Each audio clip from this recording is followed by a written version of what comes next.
নমস্কার বন্ধুরা, তনুশ্রী রান্নাঘর অ্যান্ড ব্লগস চ্যানেলে তোমাদের সবাইকে স্বাগত। তোমরা সবাই কেমন আছো? আশা করি সবাই ভালো আছো। আমিও ভালো আছি।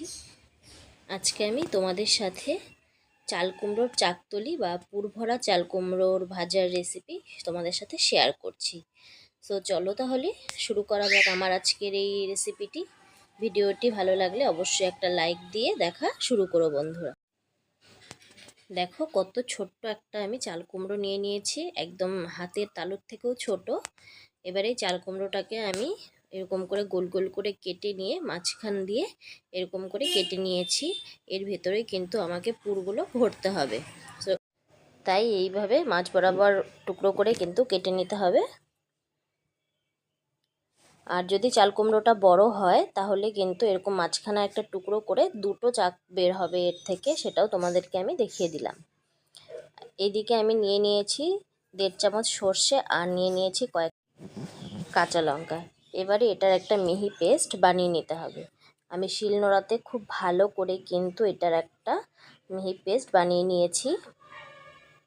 এবারে ওভেনে আমি কড়াই বসিয়ে দিয়ে এর মধ্যে দিয়ে দিলাম 1 গ্লাস জল। জল দিয়ে এবারে চাল কুমড়োর যে চাকতলিগুলো সেগুলো কিন্তু আমি জলের মধ্যে দিয়ে দিয়েছি। দিয়ে এবারে সামান্য একটু নুন দিয়ে নুনটাকে ভালো করে জলের সাথে মিশিয়ে নিয়ে এবারে আমি এটাকে কিছুক্ষণ সময়ের জন্য ভাপিয়ে নেব। একটা ঢাকনা দিয়ে ঢেকে দিয়েছি বন্ধুরা। এবারে গ্যাসের আঁচটা বাড়িয়ে দিয়ে মোটামুটি 5 মিনিটের মতন কিন্তু আমি ঢাকনা দিয়ে ঢেকে দিয়েছিলাম। তারপরে কিছুক্ষণ পরে ঢাকনাটা তুলে নিয়েছি। তুলে নেওয়ার পরে চাল কুমড়োর চাকতলিগুলোকে আমি উল্টে দিয়েছি। তাহলে কি হবে, মোটামুটি 70% মতন কিন্তু একটু ভালো করে সেদ্ধ করে নিতে হবে, তাহলে খাওয়ার সময় শক্ত লাগবে না।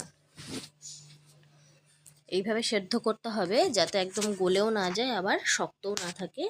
আমি কিন্তু মিডিয়ামভাবে সেদ্ধ করে নিয়েছি। দেখো মোটামুটি সেদ্ধ হয়ে গেছে। এবারে আমি তুলে নিচ্ছি চাল কুমড়োর চাকতলিগুলো। এই রেসিপিটা কিন্তু গরম ভাতের সাথে খেতে দুর্দান্ত লাগবে, একদম কথা দিচ্ছি। তারপরে আমি এখানে 1/2 চামচ মতো নুন নিয়ে নিয়েছি। নুনটাকে আমি সর্ষের সাথে খুব ভালো করে কিন্তু মিশিয়ে নিচ্ছি। আর লঙ্কা কিন্তু এর মধ্যে দেওয়াই আছে। এরপরে আমি যে চাল কুমড়োর যে মাছ বরাবর কেটে নিয়েছিলাম তার ভিতরে কিন্তু আমি পুরটাকে এবারে দিয়ে দেব। দেখো পুরটাকে আমি খুব সুন্দর করে ভিতরে দিয়ে দিয়েছি বন্ধুরা, তোমরাও এইভাবে করে দিয়ে দেবে। আমি এক এক করে সমস্ত পুর এইভাবেই কিন্তু দিয়ে দেব। এই রেসিপিটা তৈরি করতে একটু সময়টা বেশি লাগে বন্ধুরা, কিন্তু খেতে কিন্তু দুর্দান্ত লাগে। তোমরা কিন্তু অবশ্যই বাড়িতে বানিয়ে খেয়ে দেখতে পারো, গরম ভাতের সাথে একদম জাস্ট জমে যাবে। দেখতেই পাচ্ছ কথা বলতে বলতে তোমাদের সাথে। দেখো সমস্ত চাল কুমড়োর পুর কিন্তু আমার ভরা হয়ে গেছে।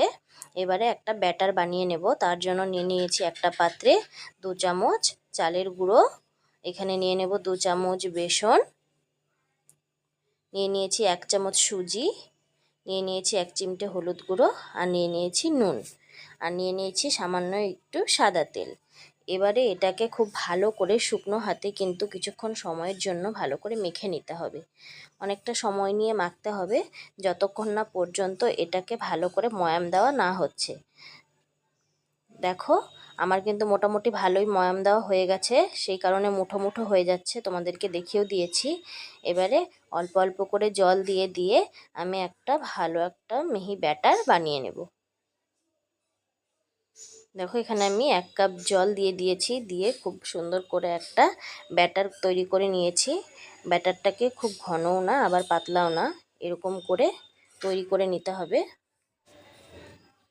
দেখো ব্যাটারটা আমার তৈরি হয়ে গেছে। এইরকম করে ব্যাটারটাকে তৈরি করে নিয়েছি, আর খুব সুন্দর করে কিন্তু ফেটিয়ে নিতে হবে বন্ধুরা অনেকক্ষণ সময় নিয়ে, তাহলে বড়াটা খেতে একদম মুচমুচে হবে। এরপর যে চাকতলিগুলো আমি কেটে রেখেছিলাম চাল কুমড়োর, সেগুলো কিন্তু এই ব্যাটারের মধ্যে চুবিয়ে চুবিয়ে একদম ভালো করে তেল গরম করে ভেজে নিলেই তৈরি হয়ে যাবে আমার আজকের এই রেসিপি। তার কারণে আমি কড়াইয়ে তেল দিয়ে দিয়েছি।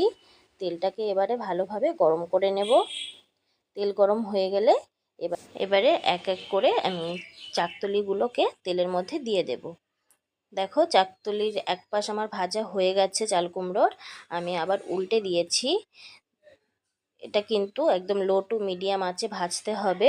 উল্টে দেওয়ার পরে তারপরে গ্যাসটাকে একটু হাইতে দিয়ে ভাত ভেজে নিতে হবে।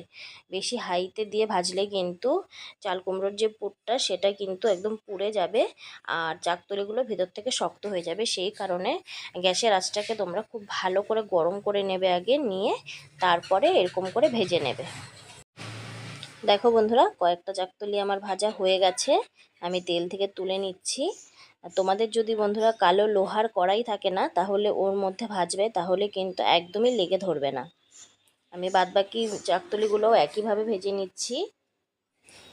সেইভাবে করে ভেজে নিলেই তৈরি হয়ে যাবে আমার চাল কুমড়োর চাকতলির রেসিপিটি। ভিডিওটি যদি ভালো লেগে থাকে বন্ধুরা, তাহলে অবশ্যই একটা লাইক দিয়ে পাশে থেকো। আর আমার চ্যানেলে যারা নতুন তাদেরকে অসংখ্য অসংখ্য ধন্যবাদ। আর যারা আমার ভিডিওটি দেখছো কিন্তু এখনও পর্যন্ত সাবস্ক্রাইব করোনি, তারা প্লিজ ঝটপট গিয়ে সাবস্ক্রাইব করে পাশে থাকা বেল আইকনটি প্রেস করে দিও। তাহলে কি হবে, আমার দেওয়া ভিডিওর নোটিফিকেশান তোমরা সবার প্রথমেই পেয়ে যাবে। সো তৈরি হয়ে গেল আমার চাল কুমড়োর পুর ভরা এই রেসিপিটি। সো পরবর্তী ভিডিওর অপেক্ষায় থেকো বন্ধুরা, ভালো থেকো, সুস্থ থেকো।